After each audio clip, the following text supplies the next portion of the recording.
August 10, 2019, one of the most secure prisons in America, holding the country's most notorious inmate. Jeffrey Epstein was supposed to be checked every 30 minutes, but that night, the cameras stopped working, the guards fell asleep, and when they finally opened his cell door, it was too late. Epstein was dead.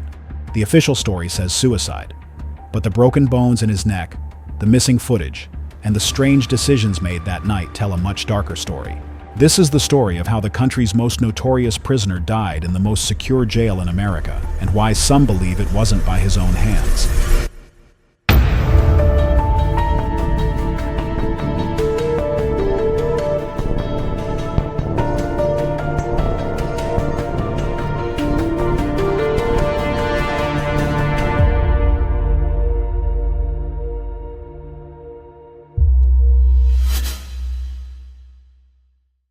This wasn't Epstein's first time facing justice.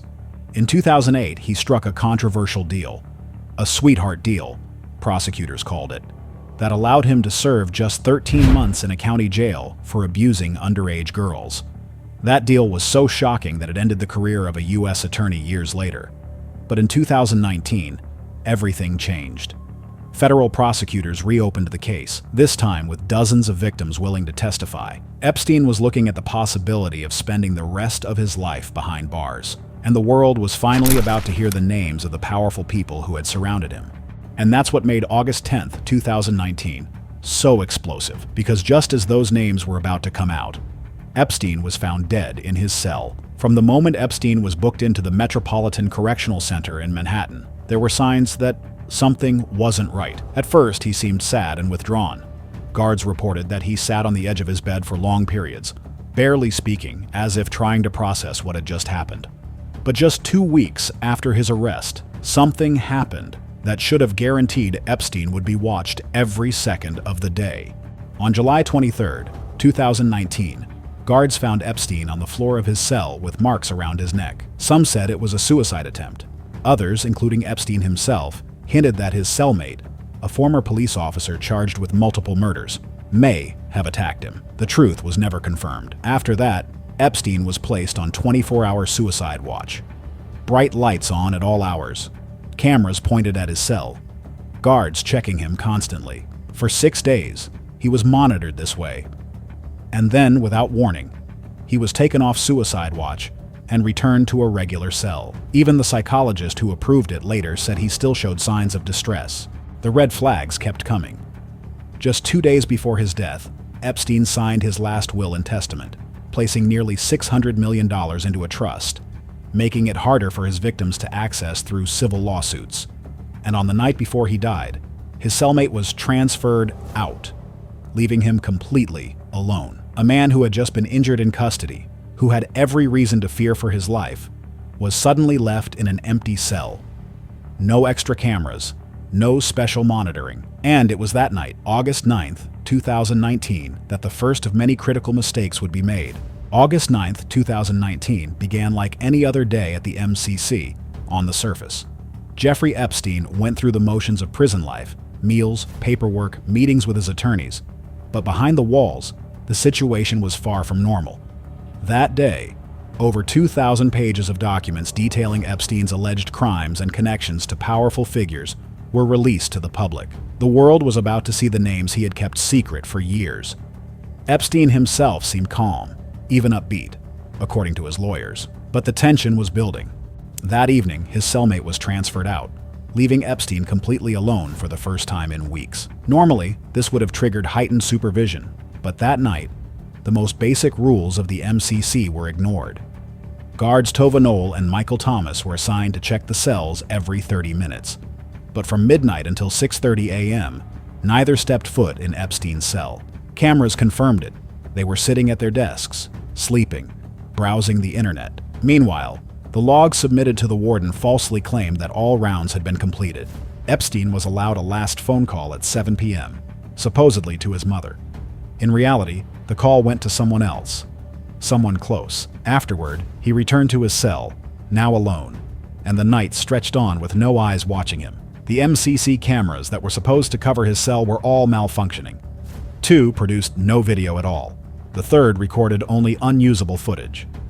In a prison known for housing dangerous, high-profile inmates, this simultaneous failure was almost impossible, and it would fuel the suspicions that followed.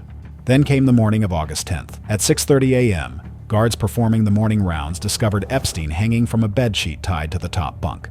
He was unresponsive, already in cardiac arrest. CPR was attempted, but it was too late.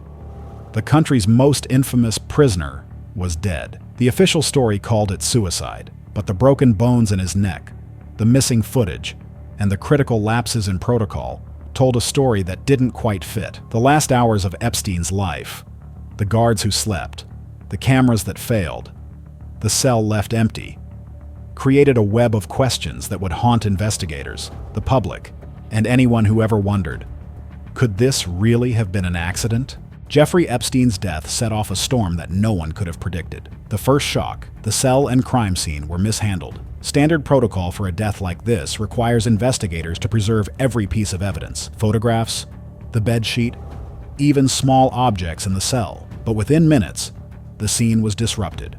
Critical evidence was lost. Then came the autopsy. Chief Medical Examiner Barbara Sampson ruled Epstein's death a suicide by hanging, but forensic pathologist Michael Baden, brought in by Epstein's lawyers, raised immediate concerns. The fractures in Epstein's neck were more consistent with strangulation than hanging, especially for a man of his size and health. Items in the cell remained untouched. Nothing indicated a struggle. Yet some experts felt the scene had been staged. The prison officials weren't spared either. Warden Lamine Ndiaye was reassigned, and guards Tova Noel and Michael Thomas were charged with falsifying records, though both would later receive light punishment through deferred prosecution. The lapses weren't small. Every protocol for a high-risk inmate had been broken, and the public wanted answers. Missing footage from an earlier incident on July 23rd, Epstein's first neck injury, was never recovered. A clerical error, the government said, but the timing added fuel to the growing speculation. Meanwhile, Ghislaine Maxwell and other associates would later face charges, but Epstein's death ensured he never had to testify. His secrets, and the full list of those connected to him, largely died with him. Some point to the broken neck bones, the malfunctioning cameras, and guards asleep during critical hours, all anomalies that seem too coincidental for comfort. Others speculate someone wanted to silence Epstein before he could expose a network of influential figures from politicians to billionaires. The DOJ's 2023 report cataloged negligence, incompetence, and misconduct, but found no direct evidence of foul play. Yet, thousands of pages of investigative files remain sealed, and most of Epstein's alleged co-conspirators have never faced charges. His death left a vacuum of answers, a mystery that continues to captivate the world. Every failed protocol, every missing piece of footage, every unexplained decision leaves one haunting question. How much of Epstein's story will we ever truly know? And who, if anyone, made sure the rest stayed buried? Jeffrey Epstein's death may have closed one chapter, but it left countless questions unanswered. Was it a tragic failure of the prison system? Or was someone determined to make sure he never revealed the secrets he held? What do you think really happened in that cell? Share your thoughts in the comments, and if you want more deep dives into mysteries the world can't forget, hit subscribe, because some secrets are far from over.